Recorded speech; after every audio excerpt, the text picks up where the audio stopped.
Hi mind relax කරගන්න ඕනි කියලා අපිට හිතුනහම ගොඩාක් වෙලාවට අපි යන ස්වැටකේයා බීච් එකට. සීදුවේ ඉඳලා එනකොට ජාලට කලින් දකුණු පැත්තට පොඩි පාරක් තියෙනවා.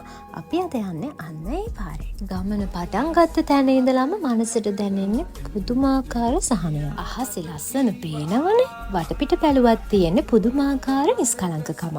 මෙන්න මේ පේන පාර කෙලින්ම ගිහම ඔයාව වැටෙන්නේ ජාල BOC එක ළඟට. ඔහොම දිගටම යනකොට ඊළඟට ඔයාට හම්බෙන්නේ ටවුන් එක. එතනින් වම් පැත්තට හරවලා යන්නත් පුළුවන්, කෙලින්ම යන්නත් පුළුවන්.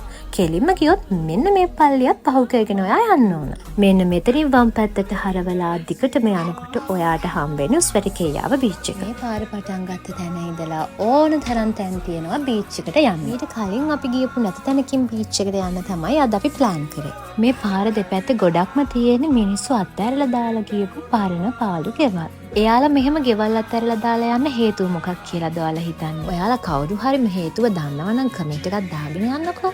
පරණ පාළු ගෙවල්ම විතරක් නෙමෙයි අලුතින් හදන හොටෙල්ස්, ගෙවල් ගොඩාක් මේ පාරේ අද්දී අපිට හම්බෙනවා. ලස්සන තැනක් හොයාගෙන අපි ටික දුරක් ඉස්සරහට ආවා. බලන්නකෝ අහස කොයිතරම් ලස්සනයිද කියලා. ආව වාහනේ පාර අයිනෙන් අතර කරලා මේ වගේ පුංචි අඩි පාරක් දිගේ අපිට බීච් එකට යන්න පුළුවන්.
මේ ප්ලේස් එක නම් මාරම නිදහස් ඉන්න ආස හිතන තැනක්.